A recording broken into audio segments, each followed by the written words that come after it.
When Microsoft bought Mojang, their first, oh my goodness. When Microsoft bought Mojang, their first thing that they did was the combat update.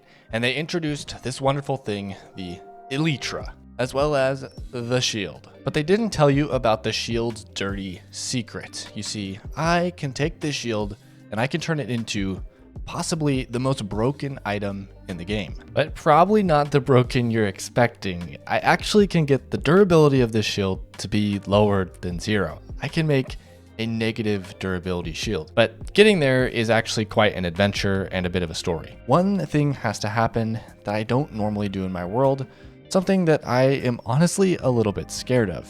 Now, normally in my world, I tend to try and keep things to snapshots, and the biggest rule that I try to stick to as much as I can is not downgrading. Downgrading is extremely dangerous because even though I play in snapshots and things like that, I'm generally not at risk for my world to be just fully corrupted, but downgrading to an older version of Minecraft from a newer version is extremely dangerous. Now, the reason for this makes a lot of sense when you think about it. The developers are only basing their development off of what they've already developed, not what's going to be developed in the future. Now, their obvious lack of foresight can come to an advantage for someone like me who is running through the versions of history. And that is what today is going to be all about. You see, the developers changed one thing on the shields when they changed versions. They increased the durability on shields. Now, if I can feasibly get my shield down to a low enough durability, I might be able to downgrade back and have negative durability. I'll have to venture into the dark forest. Hopefully there's some mobs out here. I don't want to be stuck out here forever. I suppose I'm gonna have to do this the old-fashioned way, or the old unobtained way, and grab myself a spawn egg somewhere here. Let's see what will do the best job. I'm saying just a plain old spider should do the job just fine. Okay, little guy. Kabam! What? Oh, it's invisible. That's okay. I thought for something crazy happened. All right, come after me. Oh my goodness. Oh, the eyes are coming. The eyes are coming. Ah. Ah. Okay, well, I'm going to do this for a while, and then I'll bring you guys back when I have a lower durability shield. I'm going to die. He's going to kill me. Oh my goodness. Oh my goodness. How long does this invisibility last anyways? I don't think it's a permanent effect, is it? Aw, man. Okay, well, at this point, I feel like I have enough really low durability shields that I can go ahead and downgrade my world so that we can do a little bit of experimenting. Okay, here we go. We have a warning. They're telling us not to do it. But what are we going to do anyways? Use anyways. Okay. Aha! We've done it. We've created an incredibly broken shield. Okay, let's go to my base and do some experimenting. This is still my favoriteest build in this world. I mean, just look, it's so beautiful. Okay, so obviously these guys are a little bit funky.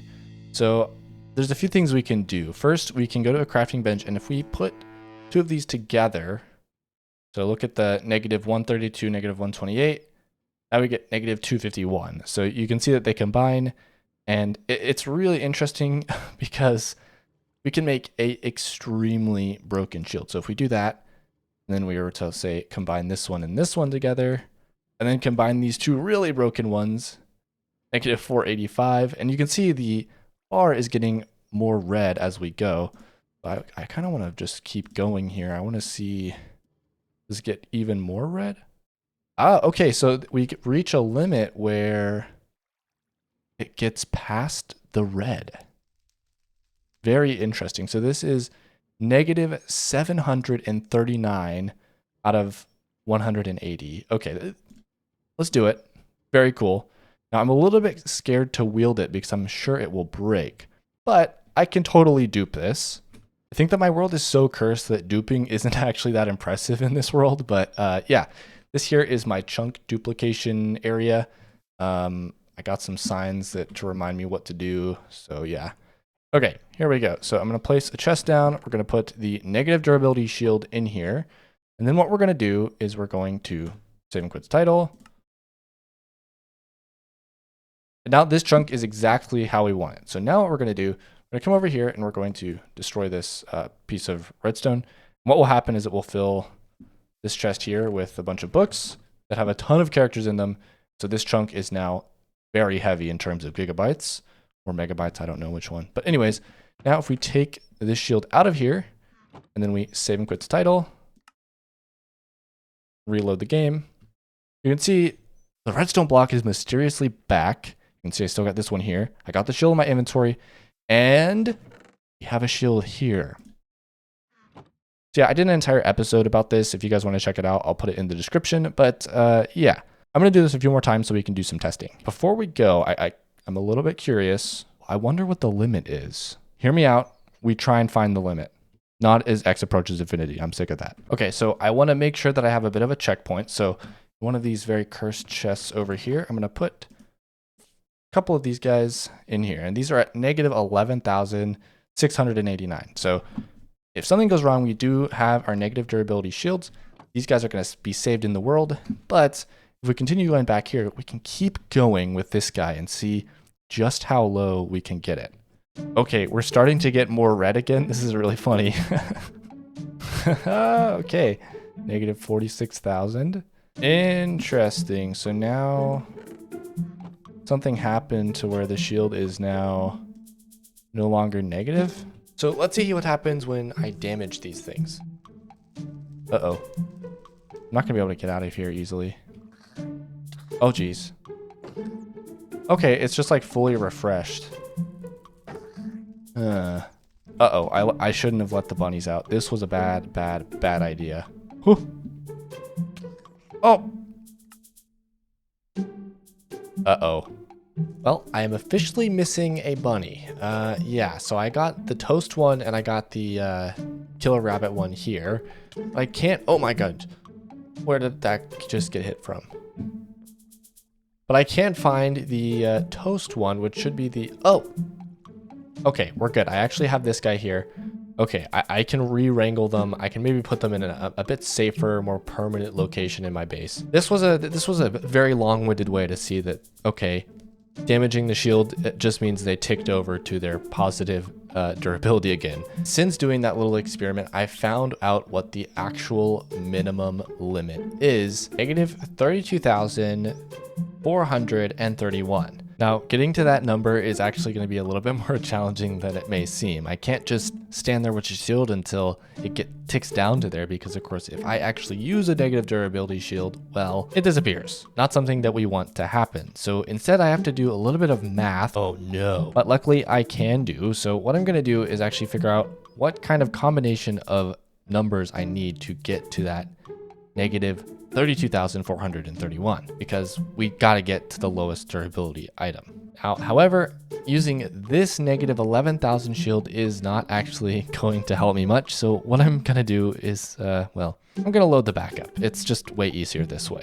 I also don't have to deal with the bunnies anymore, which that was a ridiculous interlude to this video. Okay, we're back in the backup.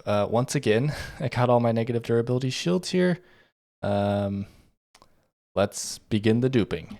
Okay, I have a really interesting thing coming up here, and I'm not too sure why, but maybe one of you guys in the comments can tell me. So there's two negative durabilities here, a negative 124, negative 132. If I combine them, you would think I also get a even number out, but I'm getting an odd number, which is pretty interesting.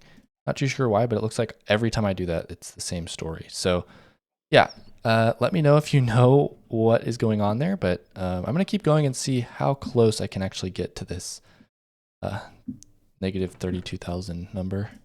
Okay, so now we're getting to the territory where if I double this, I think I might surpass that number that I want to get to, because this looks like it'll get to 31,000. Okay, so this is actually going to be good. If I duplicate this one more time, I should be really close to that max negative. Let me try this. Let's see what happens. Okay, so we have negative 15,7 something. So 31,947. Okay, this is a really good shield to have. So I'm going to duplicate this a couple times. Okay, so we got 4 of them. I'm hoping this is enough for me to do my experiments here. So I hopefully have a shield that I can use to just add to this to get it to that so amazing number. Okay, so I did a quick calculation on my phone, and I apparently need a negative 934 shield. So let's see if I have anything close to that. Oh, negative 923. That is really close. That's like, I think as close as we're going to get, I think. I don't think I have anything lower actually either. Yeah, 1005. Okay, I think I'm going to go for this one, the negative 923. And then we're going to take my really, really low durability, this negative 31,000, the 923, and see what we get. Negative 32,411.